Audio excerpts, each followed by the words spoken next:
Welcome. It's great to have you all here with us. You know, you kids know that the longer you spend in school, the smarter you get, right? Especially if it's Acellus. But do you know why fish are smart? It's because they spend all day in school, right? But okay, but do you know why there's some fish at the bottom of the sea? That's right, because they dropped out of school. Okay, all right. So don't be like that. Okay, all right. A little bit of science news today. So researchers at University of Osaka in Japan have been trying to tackle the problem of how do we harness energy from waves in the ocean. This has been a challenge that a lot of people have worked on for many, many years.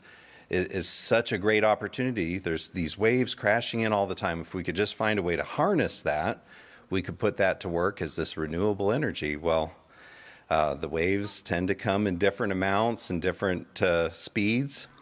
And so they came up with a new idea.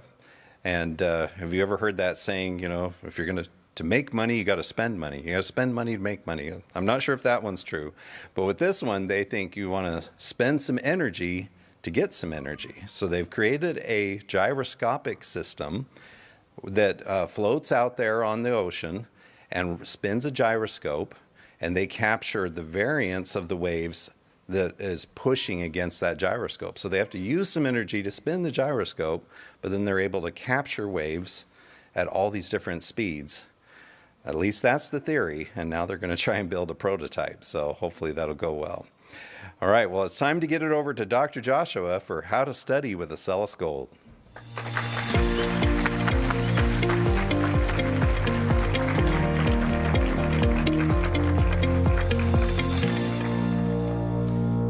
One of our Acellus students has recently been in the news. You know, Kelsey Russell is only 11 years old, but she has already captured the attention of Hollywood and multiple film festivals. This young lady decided that she wanted to create a book to tell a story to inspire other kids her age. And so she wrote a book, she illustrated it, and then she thought, what if I made this an animated film? So she took it upon herself to learn how to animated her film, and then, just in case, she submitted it to multiple film festivals. Well, she was selected by 2 film festivals and ended up winning 4 awards for this animated film, again, at just the age of 11. So let's take a quick moment to check in with Kelsey. Hi, my name is Kelsey Russell. I'm 11 years old. I've been enrolled in Acellus Academy since COVID, and I still love it. With Acellus, I'm able to balance both my education and my career. I'm an actress, animator, artist, writer, model, and straight-A student. I recently turned my second book into short film animation, and it received several awards. It also received official selection in some film festivals as well.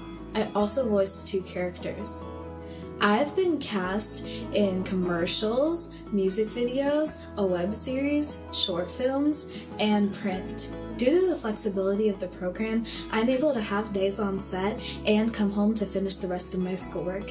Thank you, Acellus, for all you do. If I had one thing to tell the students watching this video, I would say your differences aren't a bad thing, and that if we all work together, we can accomplish anything. Let's hear it for Kelsey.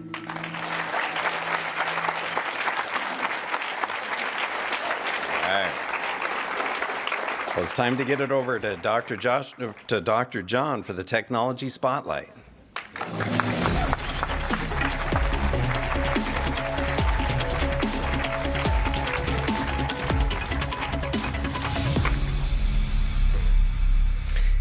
Have you ever gotten inspiration from a spider? Oh, I want to show you a picture of a spider. This is a special kind of spider. It's a water spider. And the thing that's special about it is it spends its entire life underwater. And it's kind of strange because it's not a fish and it can't breathe underwater. It has to have air. And it actually makes a silky web thing under the water and then brings bubbles down and fills it up. That's its little home underwater. Well, this was the inspiration for researchers at the University of Rochester. because it has this amazing ability to hold water on its body. You can see the bubble of water around it because of its hydrophobic little hairs. Now, if you don't like spiders, you might have a spider phobia, but hydrophobic is when the object doesn't like water. It repels water. And remember, hydro means water. And so because of this property of its little hairs, it can have a bubble that it can carry around and be able to breathe under the water. Well, the researchers realized that they could make metal that would not sink with this amazing property. But they didn't just make theirs hydrophobic, they made it super hydrophobic. Let me show you what I mean. Okay, here is a piece of aluminum, and when they put it on the water, it actually floats. That's a normal piece of aluminum, and then there's the one that they treated. And it will not sink. And what's happening here is they did a special treatment where they used lasers to make the surface super hydrophobic, and so it doesn't hold the water, and it makes it so it'll hold an air bubble in there that makes it so it'll float. Let's take a look at some super hydrophobic surfaces. See how when the water hits them, it's repelled? It's like it's saying, I don't like that, right? It just rolls off. And so you almost can't get it wet. It just doesn't get wet. It repels the water so well. Now, let's take a really close look at the surface of this aluminum, and you can see the little lines. These are microscopic little lines that they etched in with the laser that give the aluminum this super hydrophobic property. And just that, no special paint, no enamel or anything, just etching it like that makes it so it repels the water. And they found that their shape, their little tube, works best if it has a little wall in the middle, which makes it so no matter how it tips, it always is able to hold that air and it will not sink. And then they took it a step further and they drilled a bunch of holes in the tube. Let me show you what happened. So there it is, and they drilled all these holes in it and put it in the water, and it still floats, even with all those holes. And it's really amazing when you realize that the only reason it's not filling up with water and sinking is because of this super hydrophobic property of the surface. And it's repelling the water. So they are thinking that they could use this for shipbuilding and things out in the ocean, like the big drilling platforms and things, to make it objects that really don't sink, even if they get damaged. And they've experimented with connecting multiple tubes of this size together. And I want to show you a video of it. I call this the Lost at Sea experiment. And they left it in an environment like this for weeks, and it still floated. And this isn't like a normal boat where, it's the shape of the boat that's holding out the water, and if you fill it up, then it sinks. It's just exposed, and it floats and floats and floats. And it's really amazing. It's a really amazing property that they can make on the surface. And the thing that really got me excited is, this is one application to make it so aluminum doesn't sink. But I was realizing that the water spider is using it for a completely different application, how it's able to breathe underwater. And I imagine that there are a lot of other applications for this kind of surface. Where would you want a surface to never be wet? Maybe like an airplane wing or something like that, or maybe you want to have solar panels that stay clean. I don't know if it would work for that, but different applications like that. And so it's one of those ideas that's waiting for someone to discover and turn into an amazing breakthrough. I can hardly wait, but that's all the tech we have the time for. Thank you.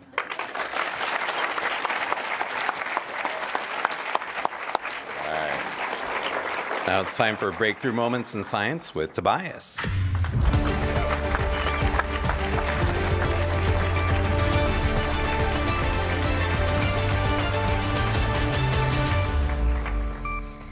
So, what is your excuse? You know, there's always an excuse. And what am I talking about? I'm talking about the science fair.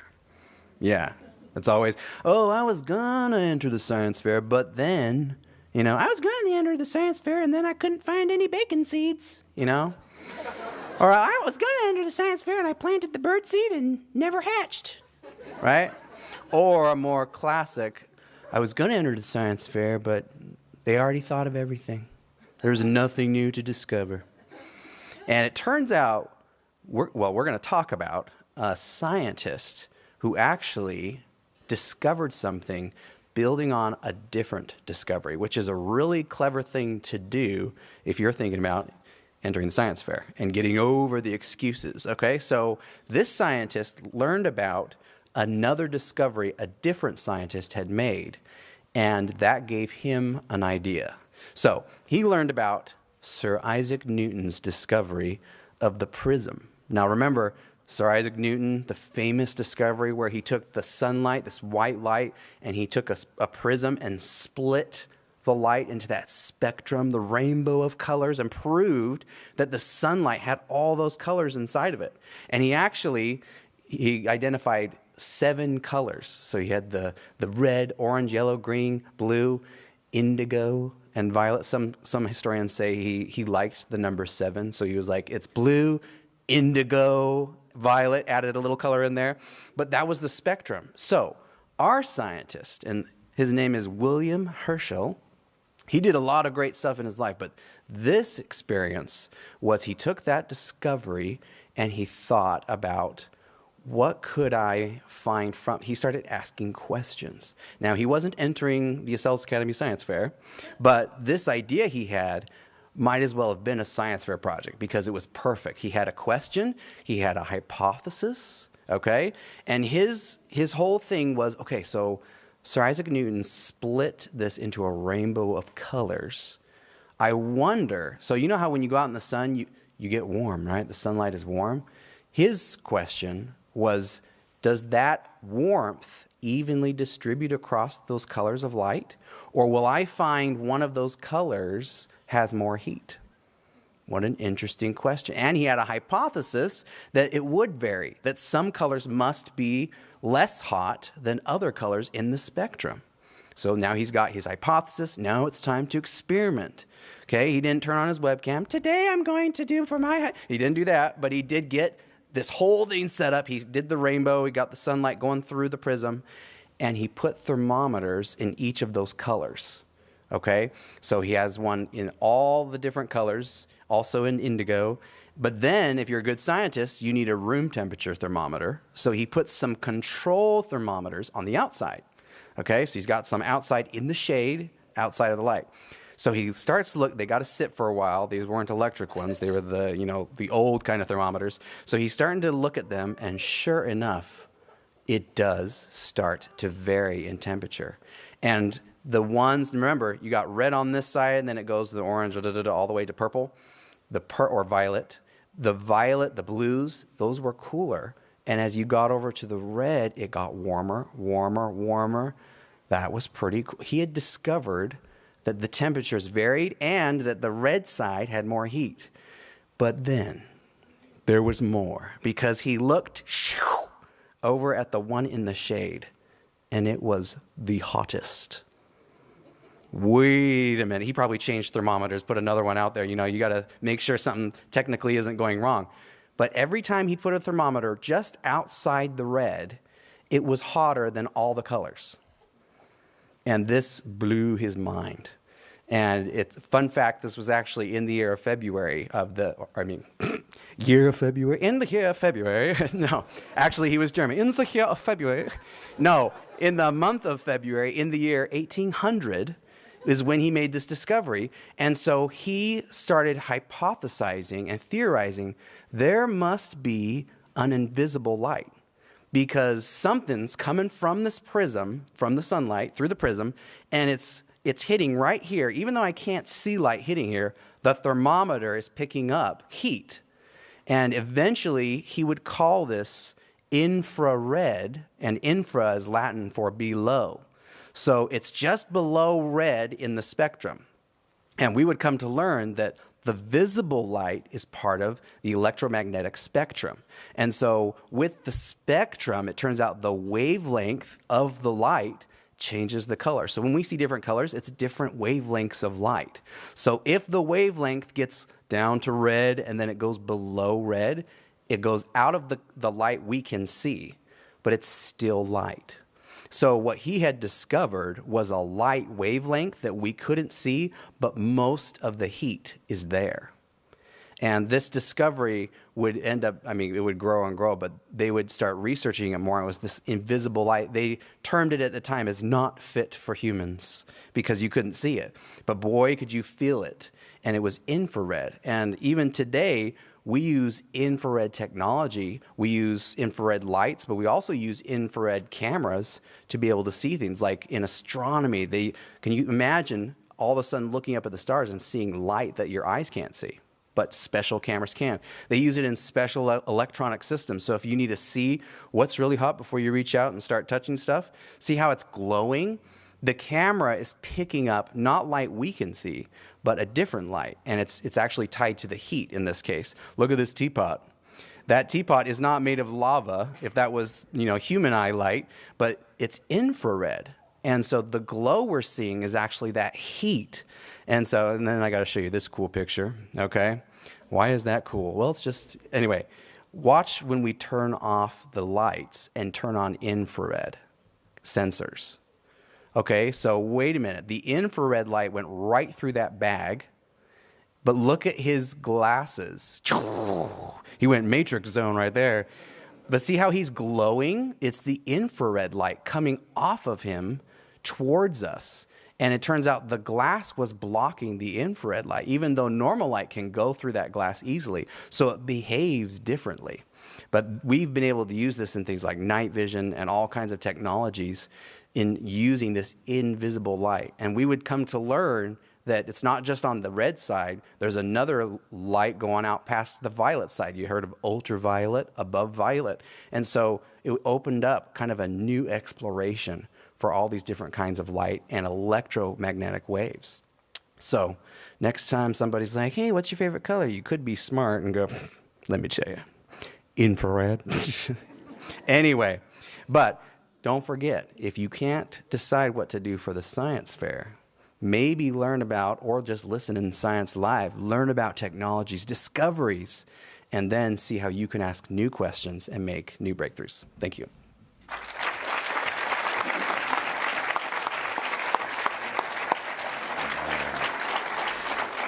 Now, I'm pleased to introduce the host of Science Live, Dr. Roger Billings, along with co-host Paige Monet.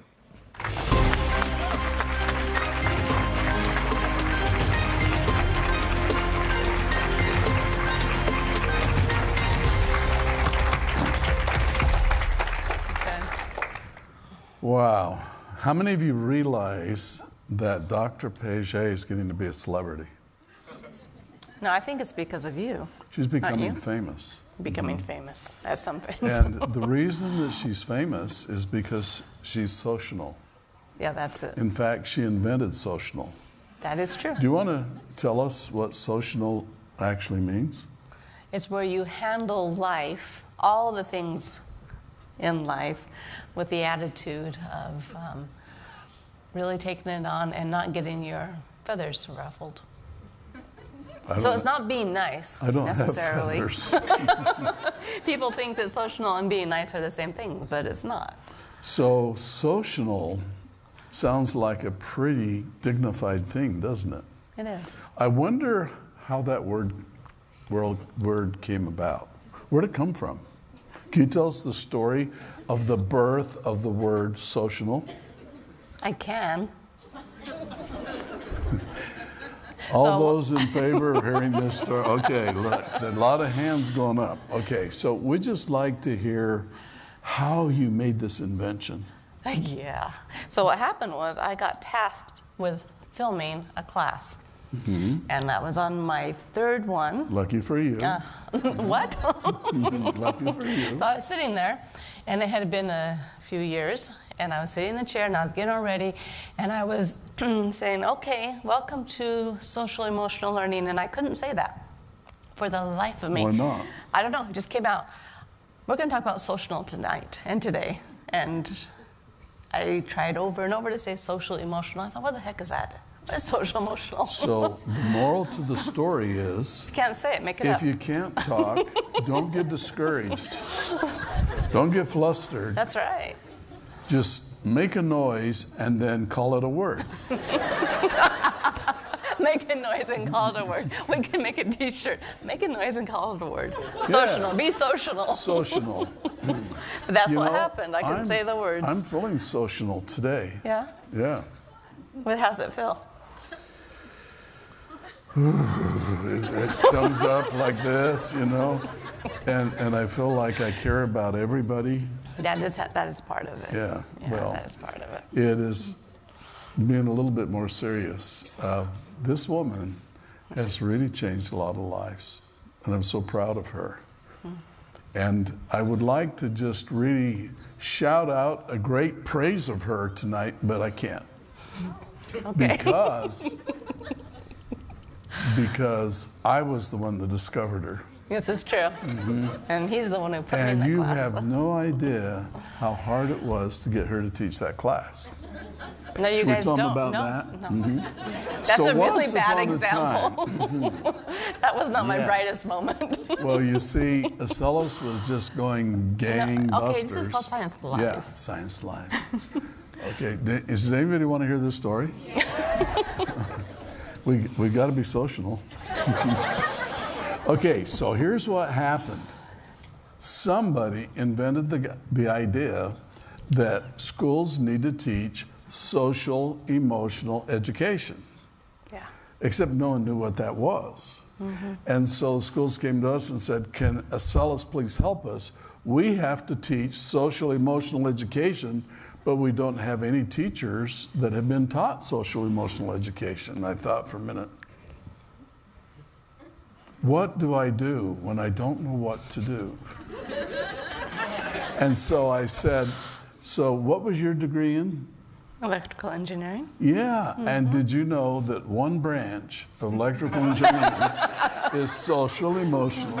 And so I said, you know, as a personal favor, could I ask you for just a little thing? That is what you said. Sure. And she was being very social. And so that's how it started. And she said, but what in the world am I going to teach? There were no books. No, and that started. And here we go. And I thought that's why we need an electrical engineer. So they can invent their own. Yeah. But it's fascinating that she has literally changed lives by going in and telling them one thing. And that one thing, at least from my observation, is how she sees the world. Yeah. And when people begin to see the world through her eyes, it changes them. In fact, do you know what I was before I became social? No. Probably better you don't know. Okay, but we need to talk about science We need to because talk about this is Science Live. That's right. So I'd like to just take a few minutes and dedicate it to hearing what she thinks about science. I think science is amazing. Yes. I think the world in the lens of science is incredible. And I didn't always think that. Dr. Billings has really helped me discover how life is. And I see it very differently now, and I'm extremely curious, and I am very inquisitive, and I'm beginning to figure out so things we learn in Science Live, I see in the real world, and it's finally one of those duh moments, if I can call it Now, that. what exactly is a duh moment? So when we're talking, I was like, oh my goodness, that's what that means. I've only heard it 10, 15 years, and There now you I go. can see it differently. Well, it's kind of exciting that when challenges come along, and when I did confront her with it, I thought about it for a long time. I thought, this is a mean thing to do. But on the other hand, I didn't know anybody that I thought could do it like she could. And we needed it. And so I asked her. And yes, I did ask her, please. And she can't say no to please. That wouldn't be social. And so she stepped up and she did something that caused her to lengthen her stride. That is true. And look what it's done for so many lives. Thank you. On behalf of all of the social people.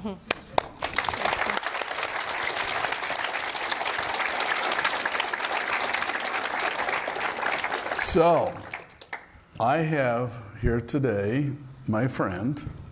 This is ACD2, a robot. And some of you that have seen the little robot know that this one's bigger. And he definitely is. This robot was 3D printed by Dr. John, and you've seen him before. He's been around for a little while. But did you know he actually works? He actually can dance. Can he? And I left him overnight in Area 51. The famous Area 51. That in Area 51, and the very infamous R51 got a hold of him Friends. and taught him how to sing. What? Did This- R51 sing? This robot sings. Okay. Now, can you imagine what a robot would sing like if it was taught by R51? No, I can't. I really can't. And I would actually demonstrate that and let you hear what he sounds like, but this is a family program. But would you like to hear him sing? I would love to. Okay, well, I need to tell you first that this giant version of ACD2 is now going to be little brother, because we're now building one this big. Oh, wow. And we plan to unveil it, if everything works out. We plan to unveil it at Acellus World. Okay. And so those of you that are entering the dance contests and are taking the programming class and learning how to code will be able to come and compete, and the winner will have the big ACD2 do their Oh, dance how for 'em. fun is that? So That he is really dances to fun. the same programming as the little guy, and the big guy is going to dance to the same programming as this guy. That is fun. So I really hope that you're looking at that. Now, not all of the Acellus students are going to be able to come to Kansas City in May for Acellus World. A lot of you will, and we're really looking forward to seeing. We expect to have the greatest gathering of Acellus students in history this year. Yeah, big. And we have a lot of really exciting things getting ready for this event. In fact, I wish I could tell you about some of them, but I think we better save it a little bit. But I'm going to tell you that we will be having challenges. And when the students come, they will be able to do these different learning challenges. And each learning challenge will take about an hour. And so you go into the event and you'll be challenged to do something, to learn something and demonstrate that you can do it. And one of them, for example, is 3D printing and other things. And one of them is actually learning to write a song, R2D2 style. I mean, R51 style. R51 style, which means you compose a song with AI. And if you haven't done that, you need to learn how. It's interesting that there are 2 songs right now on the top chart of Spotify that were created by AI. Is that true? And the song that this ACD2 is going to sing for you tonight was actually created on AI. Okay. I'm telling the truth. I thought you were going to say it's on the top of Spotify. No, he's on the bottom of Spotify. In fact, he's so low you can't even Spotify there. So I want you to get excited about this, but now there are so many students that are so far away they can't come. We have students all around the world. We do, all over. We have some clear in Texas and California and all over. All over the world. So this year we're going way, way, way out of our way to make Acellus World available online. So you'll So be you able mean to do the Acellus challenge. World, the whole Acellus world, all will over the be world. able to do it from wherever you are. That's so awesome. And so I hope you're going to get excited about that. Now, we're going to be judging the science fair, Acellus World. We'll be judging the dance contest, but you can enter even if you can't make it. What you do is you get your robot to dance and you film it and send it to us. Now you say, but I don't have a robot. Well, if you take the class, you can make the robot dance on the screen of your computer, and you can still film it and enter it. And if you want to get a robot, then earn some gold credits and send them in the store and get yourself a robot, okay? Okay. But if you want to see it dance on the big one, you got to kind of win the dance contest. That makes sense. So I would like to now bring this guy out, and just for fun, to make him dance, I'm going to ask Dr. John to come out here and help us. Dr. John, I'm going to go ahead and give him some electricity. Are you ready, John? Electricity. Oh, looks so excited.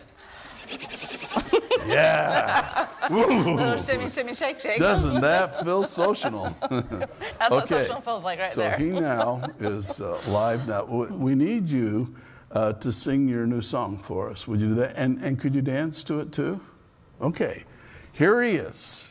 Mr. ACD2. That is my name. What's that? Whoa. Hold the phone. You won't pair? He's taking a minute.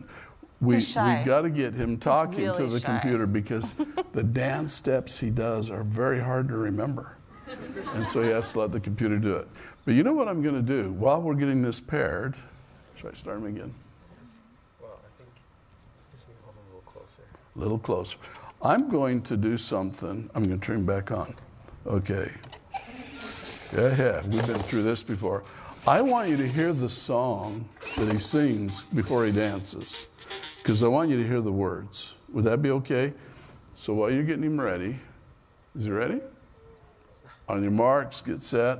I want you to listen to the song and see if this inspires you to program your robot. Let's hear it. ACD2, that is my name. Standing up and dancing, that is my game. Could you please dance with me? I'll show you a step or two. Come to Acellus World, that's what you got to do.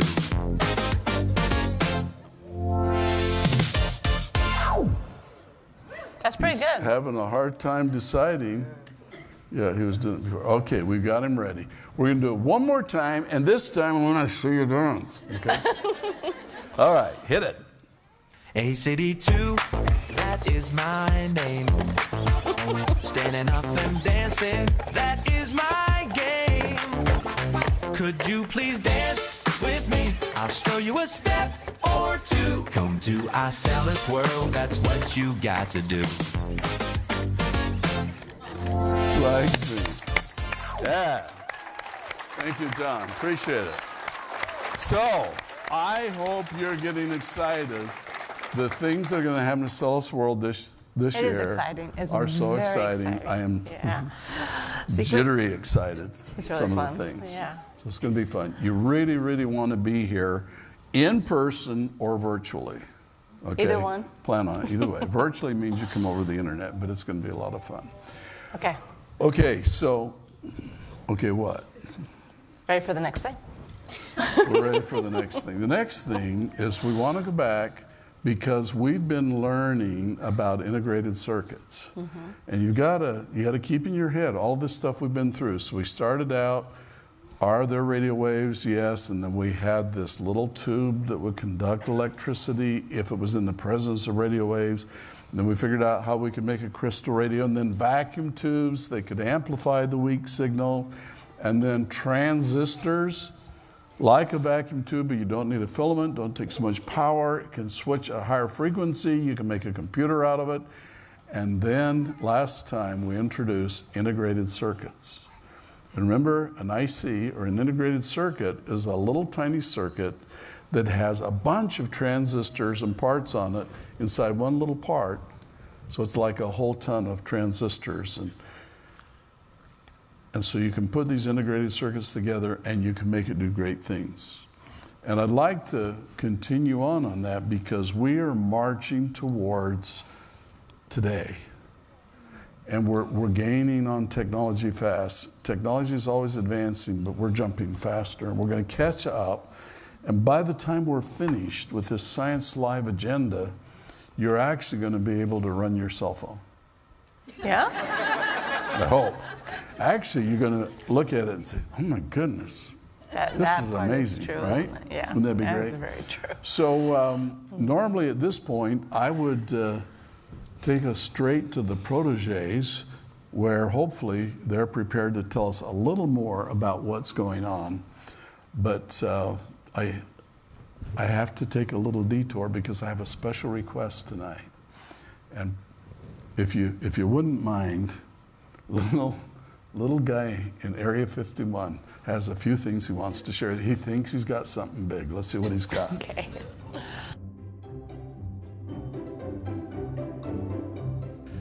Well, hello guys. Look what I made. I made this. A Solus Teacher Serum. You're probably wondering, why are teachers so smart? Teachers are just the smartest people in the world, and this is fine. This serum, when you drink this serum, then you can just be really, really smart. And with this serum, I invented this computer. Now, be careful, don't touch. Be careful, don't touch, because it's got lights and it blinks and it just goes. And, oh boy, this is my greatest invention. That's it? Okay, that's it. That's it? That's it. That was a little confusing. Seems like it's a little disjointed. Very. Okay, and so I'd like to now introduce the proteges.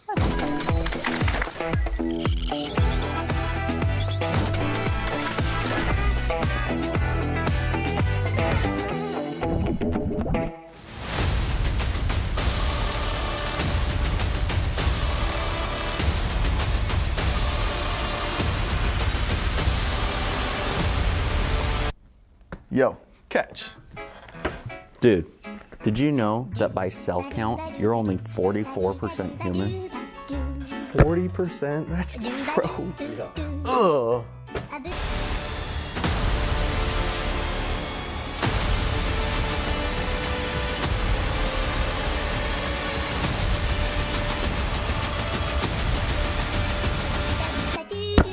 Yo, run a wrap.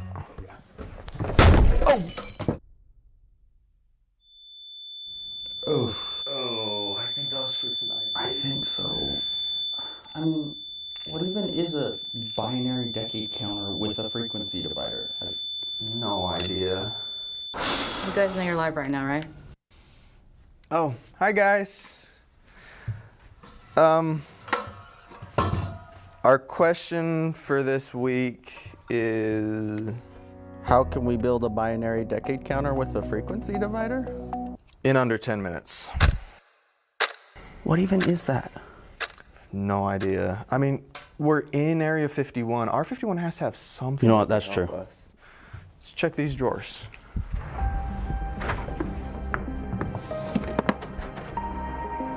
A cow. Ooh, look at this. A Solus Teacher Serum? I think I have to try it.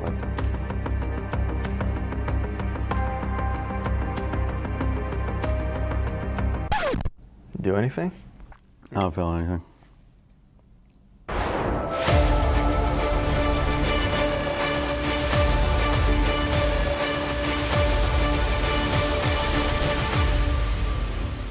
I know what to do.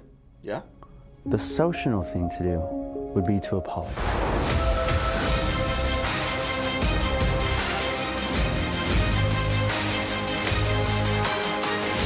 That's all the tech we have the time for. Forgiveness is a profound thing. Wait, I know how to fix it. Oh, yeah. Come on.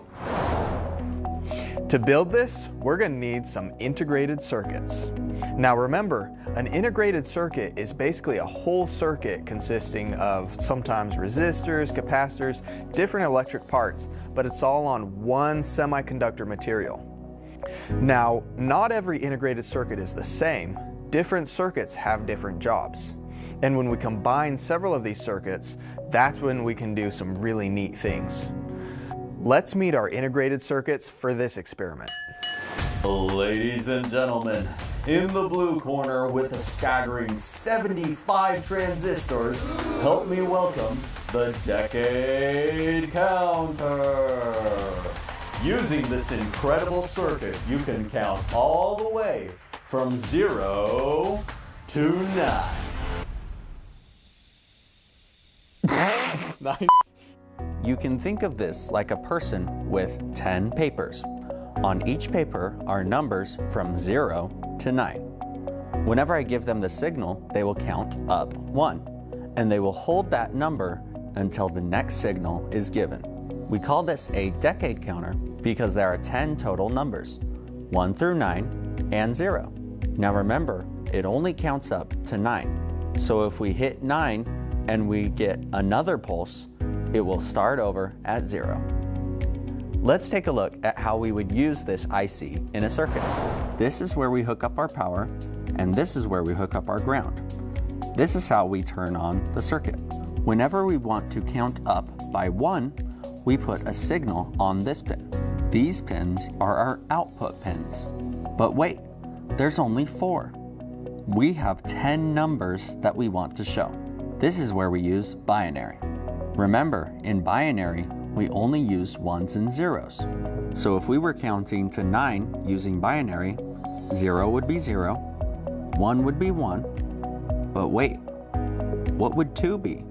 Well, the next biggest number we can build using only 1s and 0s would be 10. So 10 would be 2. This would be 3. But again, what's the next biggest number we can make? That's right, 100 would be 4. This would be 5.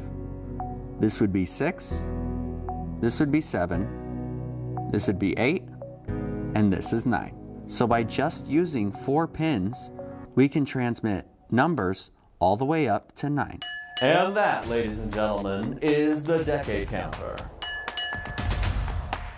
And now, in the red corner, give it up for the flip-flop! No, not that one.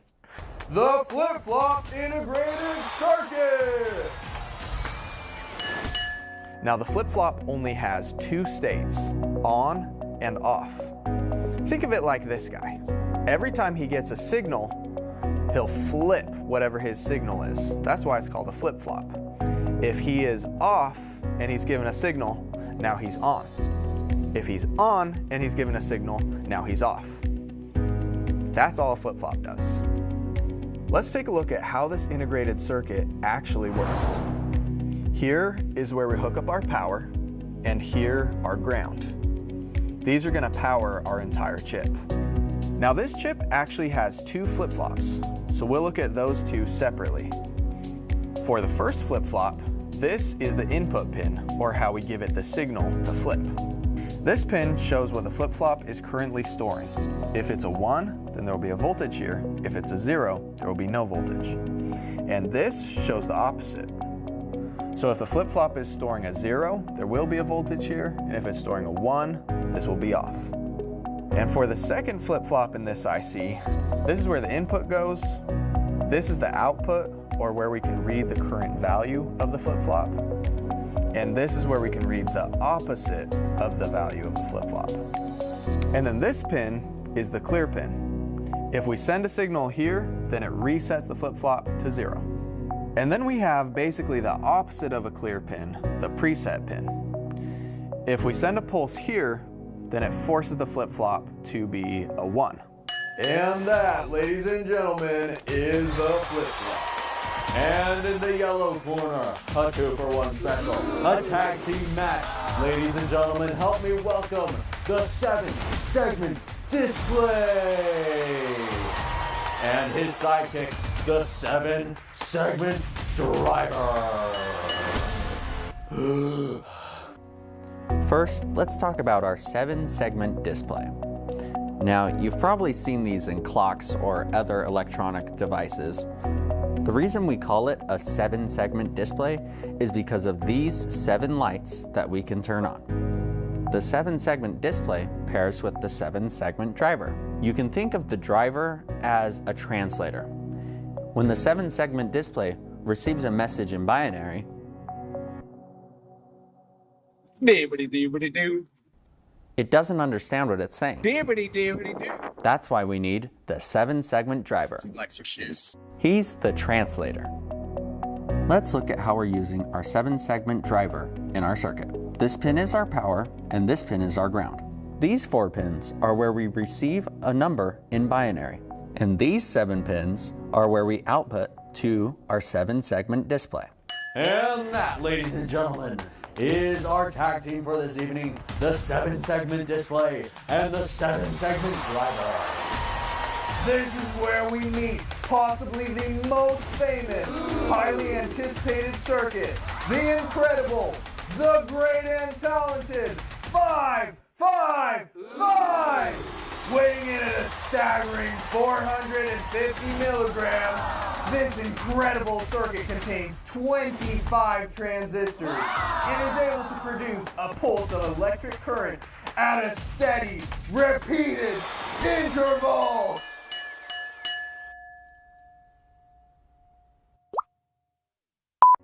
If you remember Cody's circuit from last week, he was able to use this chip, a 555, to turn on and off an LED at a steady speed.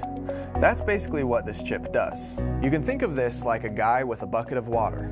Once it's full, then he dumps it. Or in other words, it emits a pulse of electricity.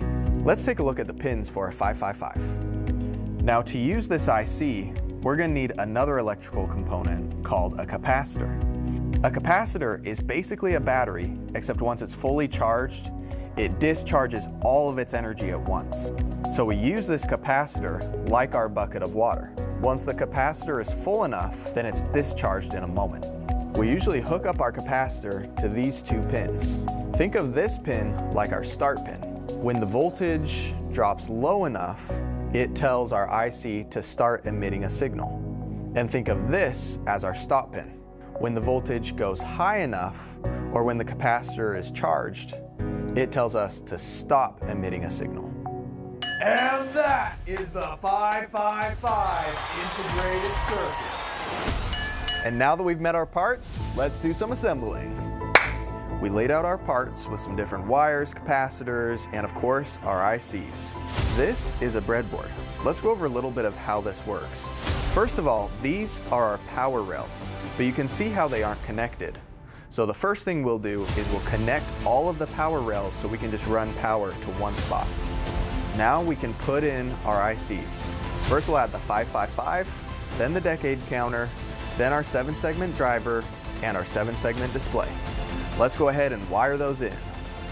This wire is the pulse from the 555 telling the decade counter when to count up. And these wires take the binary number from the decade counter to our display driver. Now let's lay out our parts for the other side.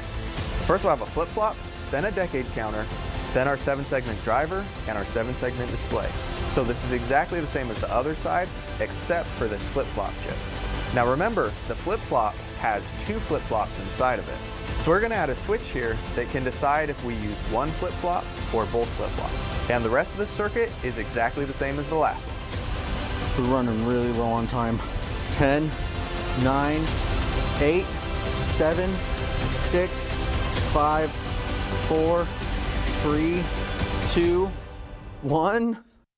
It's working. Let's go. Let's go. Yeah. Let's go. Let's go.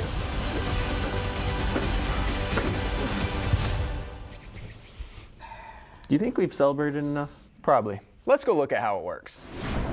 This is our 555 chip.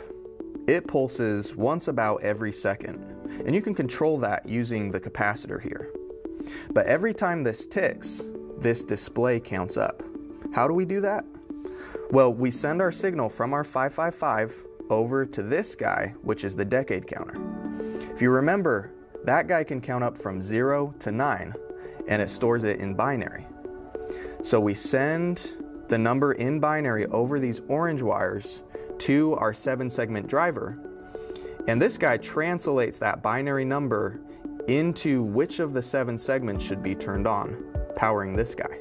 Now if you look at this side, we have another counter, but it's always half of what this one is. See, 6, 3, 8, 4. So how are we doing that? We use the same 555, but we take the input over here to a flip-flop. And if you remember, the flip-flop, every time we give it a pulse, it switches if it outputs a 1 or a 0. So only half of the times we give this a pulse will it output a 1. So that's why this is always half of this. Now remember, inside this flip-flop chip, there's actually 2 separate flip-flops. So if we used both flip-flops, it would divide it by 2 again. Let's go ahead and flip this switch to see what that would look like.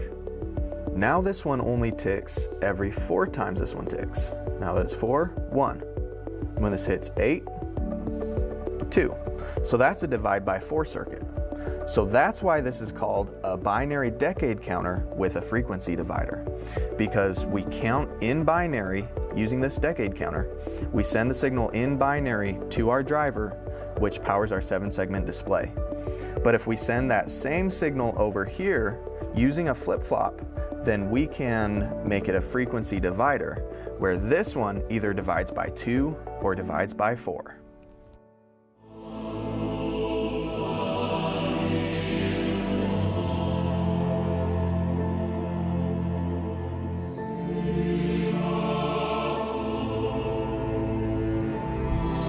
Yo, Caleb, check this out.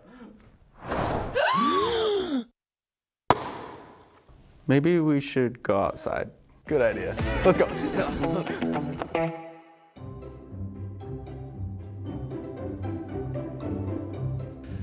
Well, hello guys, look. I never thought that this teacher, Sarah, would work on proteges.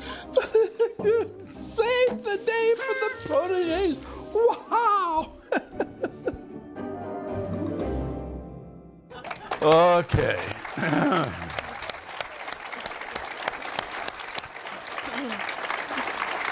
So I have a question. Yeah. Are you a 555 or a flip-flop? Really? Really? Yeah.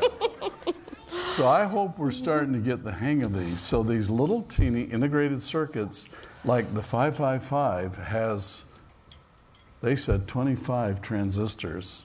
I thought it only had 22, but you know, that's pretty close. A lot of transistors in one little part. And with all those transistors, it's able to generate a constant signal, and we call that a clock. When it comes out, we can use it to drive different parts.